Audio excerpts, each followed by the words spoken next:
Irmãos, tudo bem? Estamos falando então sobre o local onde a igreja se reúne nessa série de vídeos referente à contaminação da grande casa, a cristandade, né? Aonde a partir do terceiro século ela começou a tornar-se uma religião mundana. Templos, cruz, altares, sacrifícios, votos. O homem ele criou seus rituais e cada homem com os seus gostos misturados, ele estabeleceu a sua doutrina e fundou a sua religião cristã, dividindo então o corpo de Cristo. Nós temos aprendido nesses últimos vídeos que a igreja ela tem um local e uma hora para estar reunida. E neste local e nesta hora, ela está reunida ao nome do Senhor Jesus somente, trazendo somente o ensino do Senhor naquele local ali. Ele, como cabeça da igreja, ele vai edificar o corpo. E a igreja, nós já sabemos que são todos os salvos numa localidade. Aqui nessa avenida que eu tô, se tiver 30 irmãos aqui, nós vamos nos reunir ali naquela casa ali, ó, de um irmão. Supondo que ali mora um irmão, ali nós vamos nos reunir.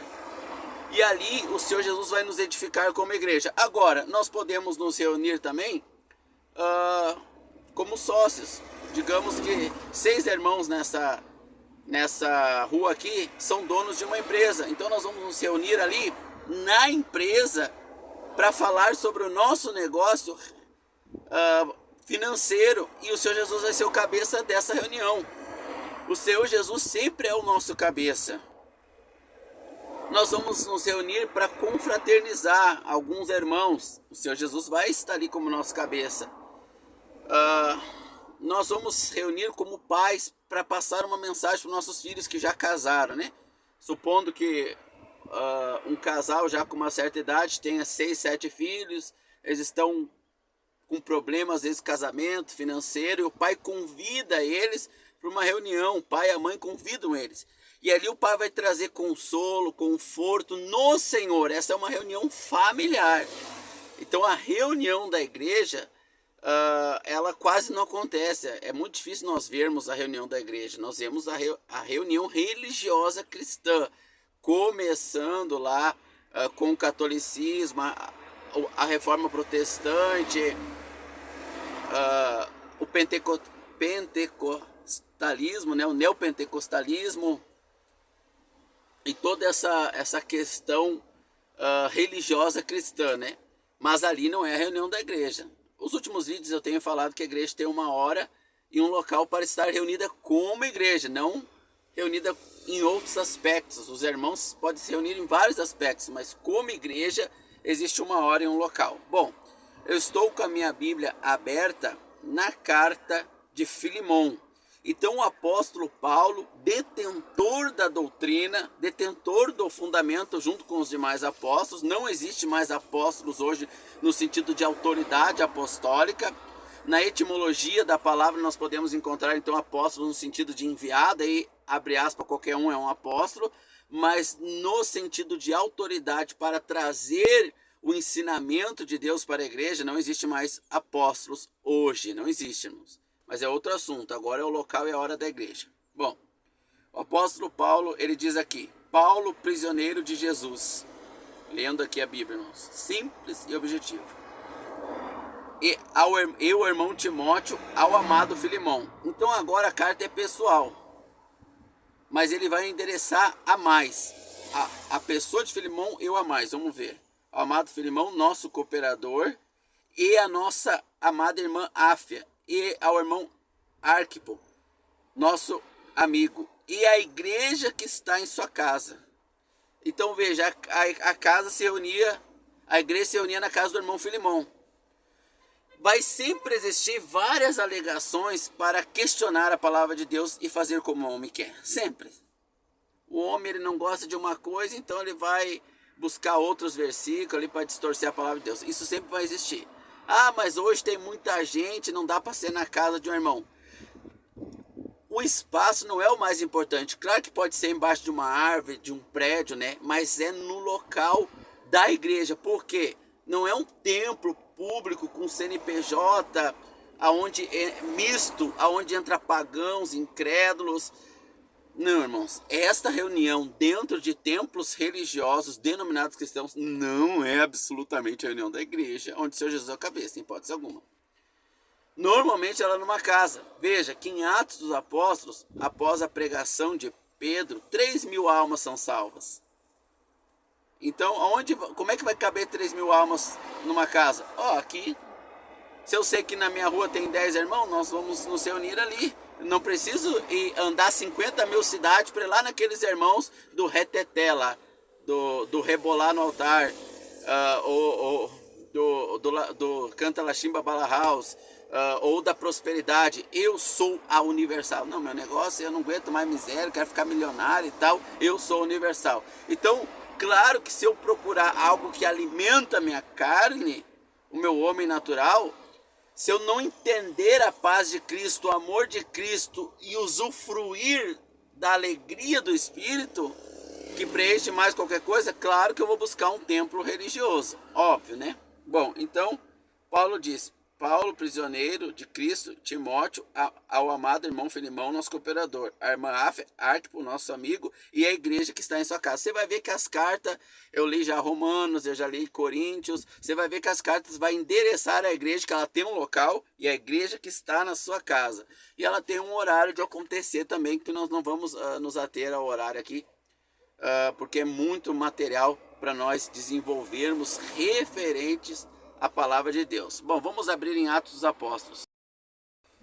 Em Atos, capítulo de número 2, nós vamos ler o seguinte, E perseveraram na doutrina dos apóstolos, e na comunhão, e no partir do pão, e nas orações. Então, como é que era a reunião dos irmãos num local que a igreja está reunida como igreja, não como pais, como filhos, como família, como empresa, como igreja? Como é que era essa adoração lá?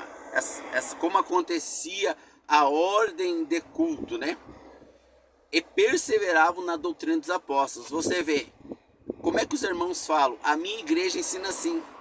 A Aimee fundou a igreja quadrangular. Mulher não tem autoridade, irmãos, para ensinar. Não tem. Ela não tem. Isso nós vamos aprender na doutrina dos apóstolos. Claro que na doutrina do mundo, do feminismo, na doutrina da Aimee, e nas várias doutrinas dos homens, a mulher funda a igreja e traz o seu estatuto. Cada denominação, junto com a palavra de Deus, vai ter o seu estatuto ali. Uns cobram dízimo, uns não cobram, uns guardam o sábado, uns não guardam. Cada um vai ter o seu próprio estatuto. Então, como o evangelho da graça, a igreja iniciou nos judeus, eles evangelizavam primeiramente aos judeus. E eles iam ao templo judaico, lá evangelizar os sacerdotes, os sumos sacerdotes, para se converterem ao cristianismo. Vamos ver isso, no verso 46. E perseveravam todos unânimes, todos os dias no templo. Lá eles iam pregar o evangelho, como nós vamos ver em outros vídeos. Mas partiam o pão em casa. Então a igreja se reunia em casa, mas eles iam evangelizar no templo, não só no templo judeu, como em outros templos também. Partiam o pão em casa e comiam juntos com alegria e gentileza de coração, louvando a Deus e caindo na graça do povo, e todo dia acrescentava o Senhor à igreja aqueles que se haviam de se salvar. Então Deus ia acrescentando o número de salvos, é o Espírito Santo que salva, né?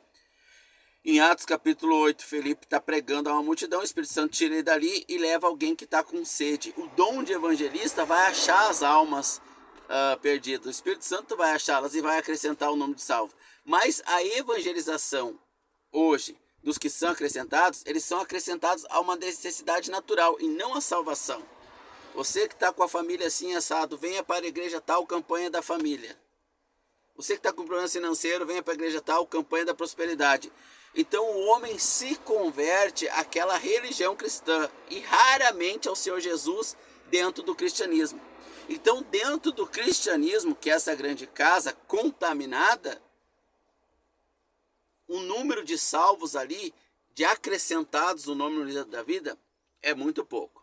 Bom, em Atos capítulo 2, verso 22, vai dizer o seguinte: varões israelitas, escutai essa palavra. a Jesus Nazareno, varão aprovado por Deus entre vós, com maravilhas, sinais e prodígios, que Deus fez por meio de no meio de vós, como vós mesmos sabeis. Então, olha o que o apóstolo Pedro fala: varões israelitas. O Senhor Jesus veio para os judeus, que precisavam evidenciar a Deus por sinais e maravilhas.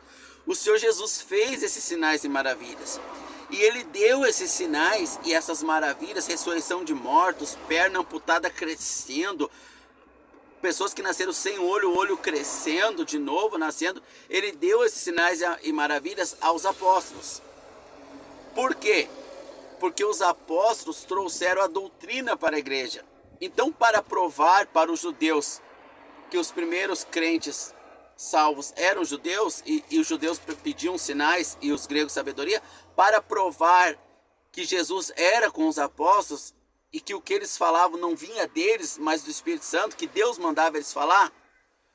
Porque, irmãos, inicialmente a doutrina era oral. O que eu estou lendo em Atos foi escrito depois, aqui eles estavam falando. E aqui em Atos ainda não tem a doutrina, que é uma transição. E perseveravam na doutrina dos apóstolos, mas eles não, nem os apóstolos sabiam qual era a doutrina ainda. Então, inicialmente, eles partiam o pão, a ceia do Senhor, inicialmente, né? Eles partiam o pão. O Senhor Jesus diz: fazei isso em memória de mim até que eu venha. Então, eles se reuniam para a ceia do Senhor. Então, o que eles mantiveram do judaísmo para o cristianismo, ali quando o Senhor Jesus estabelece a ceia, é a ceia e o batismo. Então, os elementos físicos da graça, do evangelho da graça, é o batismo nas águas e a ceia do Senhor. Então, isso é o fundamental, é o início, eles batizavam. Em Atos capítulo 8, quando Felipe prega para o eunuco lá na carruagem, o eunuco fala assim: ali tem água, o que me impede de ser batizado? Felipe fala: se tu crê, nada. Então, o batismo e a ceia era o início da doutrina, mas aqui eles estão orando a situação, eles não estão escrevendo ainda, logo depois vai ser escrita. Nós temos a palavra escrita. E como é que nós sabemos que essa palavra é de Deus? Porque ela vem dos apóstolos. E como nós sabemos que os apóstolos escreveram a vontade de Deus e não a vontade própria? Pelos sinais e maravilhas. Por isso que hoje nós não temos mais os apóstolos, porque eles trouxeram o fundamento. Isso na playlist sobre a igreja, não tem como, quem é temente a Deus não tem como refutar, não vai refutar, vai se deter a ouvir, né, e não vai refutar porque é a palavra de Deus. Então, varões israelitas, escutai estas palavras: a Jesus Nazareno, varão aprovado por Deus entre vós com maravilhas e prodígios sinais. Os sinais, as maravilhas eram o que os judeus pediam, Deus deu, provou que era com Jesus por esses sinais, que Deus fez por meio de vós, como mesmo sabeis, e também provou pelos apóstolos. Então eles perseveravam na doutrina dos apóstolos, versículo 42, e perseveravam na doutrina dos apóstolos e na comunhão do partir do pão. Então os judeus salvos, primeiros aqui, né, que Pedro está pregando esse evangelho, 3.000 almas vão crer, eles estão meio confusos, vão querer aplicar o judaísmo, a circuncisão. Quando o evangelho é pregado ao gentio, eles vão se escandalizar. Nossa, porque eles achavam que o evangelho, que essa nova ordem da graça era só para eles, vai ter um concílio. Então Atos é a transição do povo de Deus judeu, da relação que Deus tinha com o judaísmo que falhou, que os judeus falharam e rejeitaram o Messias, crucificaram ele no madeiro, para a graça, transição do judaísmo para a graça. Depois nós vamos ter a doutrina mais especificada através do apóstolo Paulo, as cartas a quem? Aos judeus? Ao mundo? Não, à igreja. Então nós vamos conhecer a doutrina apostólica para a igreja. Então percebemos que a igreja se reúne num local, ela tem uma hora, ali ela está reunida como igreja, a mulher não tem autoridade para ser pastora. E nós vamos então aprender qual é a doutrina dos apóstolos referente à igreja. Tem a doutrina apostólica referente ao pai tratar os filhos, o marido tratar a esposa tratar o marido, os negócios no mundo, a relação do homem crente, da mulher crente com a sociedade pagã. os apóstolos, principalmente Paulo, vão trazer a doutrina para todas as áreas da nossa vida, mas nós vamos continuar aqui sobre a igreja reunida ao nome do Senhor Jesus, num determinado local, como igreja, e a doutrina apostólica para a igreja, que nós não encontramos nos templos cristãos. Então, você quer se descontaminar da grande casa? Continue acompanhando os vídeos aí, e Deus vai abençoar todos nós na graça do nosso Senhor Jesus.